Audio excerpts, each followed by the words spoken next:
Greetings, curious acolytes of the galaxy, and welcome back to the archives. The Old Republic in Star Wars was a time of intense war, where the galaxy saw more horror than they would have even in the Clone War. With the Sith being just as numerous as the Jedi at the time, the Force was in a great storm of turmoil. This would only be compounded by the arrival of a mysterious and powerful third party who joined the war midway through. The Eternal Empire. Sith Emperor Darth Vitiate had since disappeared into the unknown regions since Revan defeated him long ago, and had resurfaced by possessing the body of a man named Valkorion. This Valkorion, who led the Zakgul people. Valkorion, who now just went by the Emperor, had emerged seated on the Eternal Throne, and wielded a powerful weapon which was the Eternal Fleet itself, and was comprised of many ships made up of unknown alien technology that rendered it the strongest fleet in the galaxy at this point in time. Leading the charge into the war was the twin sons of Valkorion, Arcann and Thexan. The two of them wielded the Force with intense might, as they inherited from their father his latent sensitivity, and they managed to decimate the armies of both the Jedi and the Sith.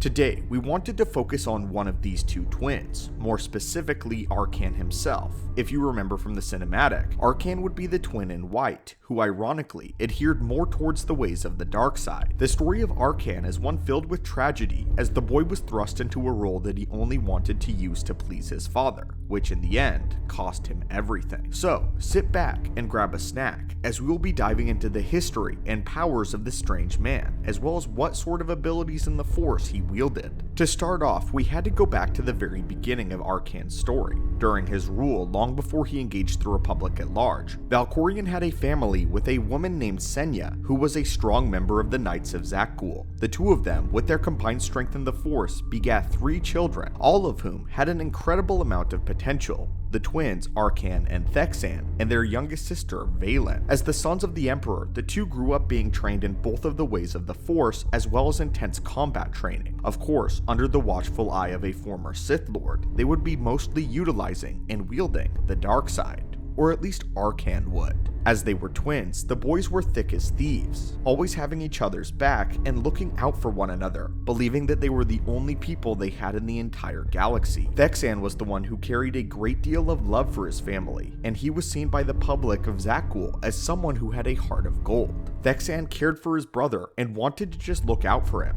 However, Arcann deeply desired to have the approval of his cold and distant father, never understanding why he couldn't seem to get his father to show him any sort of love or even attention whatsoever, no matter how hard he trained the boys. Valkorion was just never impressed. Of course, Arcann would have never known that his father was actually a monster of the worst kind, a Sith Emperor whose only respected strength and power, and was not very convinced of the values of being a family man. Little did Arcann know, he was the son of potentially the most evil man the galaxy had ever seen. Thexan, however, was content with the attention he got from his mother, and continued to be something of a caretaker to the rest of his siblings. As they grew older, the time had finally come for the Eternal Empire to make their grand appearance to the rest of the galaxy. The twin princes requested the blessing from their father to lead the raids on the rest of the galaxy. For no apparent reason, Valkorion approved their lead, but only allowing Thexan to lead while ordering Arcann to remain on Zakgul. This built even more resentment within Arcann, who decided to disobey his father and joined Thexan on the raids anyway. Their campaign was an intense one. The Eternal Empire, led by the twins, carved a path of destruction through the war between the Jedi and Sith as a destructive third party.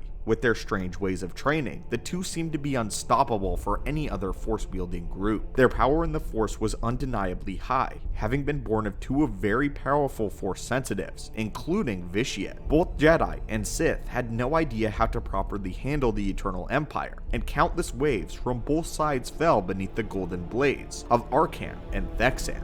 And yet, throughout it all, Valkorion remained unimpressed. Arcann's fury grew, and he took out his rage on the remaining enemies. However, during their raid on the Sith homeworld of Korriban, Arcann would lose his arm, and half of his face would be horribly scarred from an explosion. He was then fitted with a cybernetic and a Durasteel faceplate, and with great determination, he completed his mission.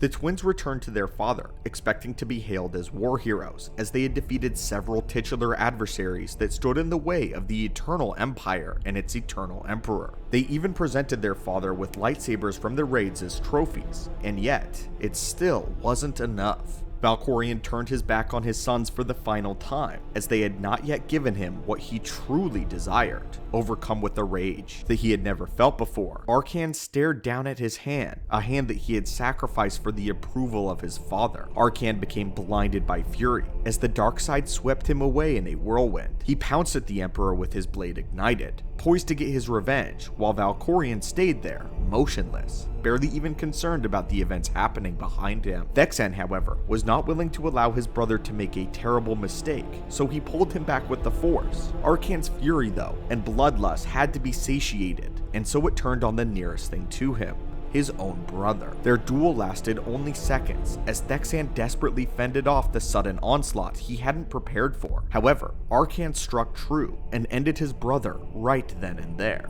As Whitesand's life extinguished in Arcann's arms, he looked up to see his father standing over him, extending his hand in approval. You see, what Valkorion was looking for was true strength, and perhaps even a slight bit of evil. The fact that the two heirs had been born to him at the same time was a bit of a conundrum that he desired for them to figure out.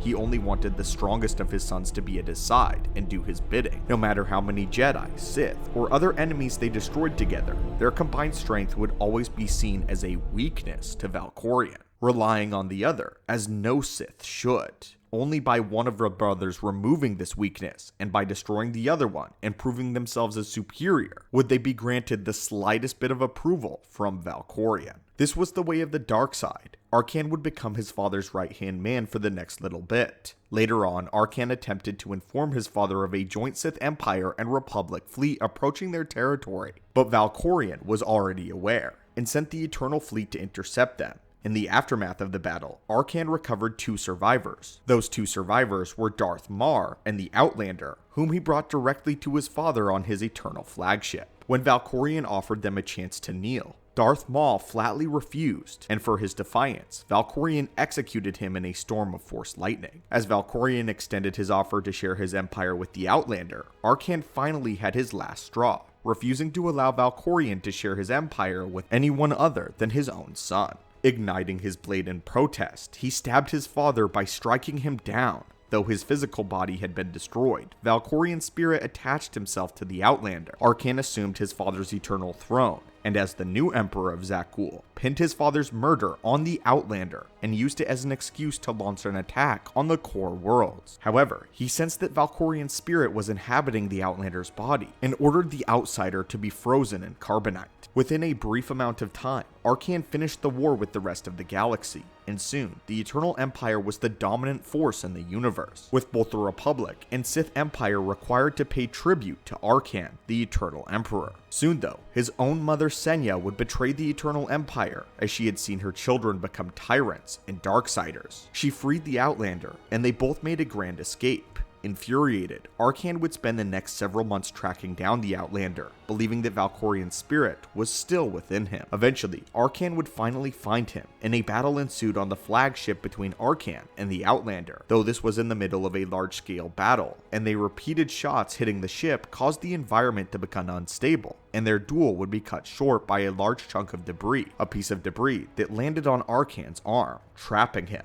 The Outlander escaped, but Senya came to rescue Arcann, still believing that she could save him, and that there was some sense of light within him. Senya managed to save Arcann, and brought him to a place where he believed that he could be healed. With Vaylin now thinking that Arcann was a traitor by leaving with her mother, she assumed the role as Empress of the Eternal Empire, thus ending Arcann's rule. Senya succeeded in healing Arcann back to health, but at the cost of her own life. When Arcann awoke, Arcann left the planet and gathered a great many of his Zakuul loyalists to launch an offensive against his sister for the Eternal Throne. Their duel, however, would be interrupted by the arrival of none other than the Outlander, and at that moment, Valkorion's spirit revealed himself to have been within the Outlander all along, confirming Arcann's fears. This is where the ending of the story splits off, as depending on how the player goes through the story will depend on what happens. In one continuity, Arcann is slain by the Outlander, and his reign of terror ends here once and for all. In another continuity, Arcann is redeemed by the Outlander, and joins the Alliance to take down his sister Vaylin, the new Empress, after which, both Arcann aids the Outlander in destroying Valkorion within his own mind. Nevertheless, this is the end of Arcann's story.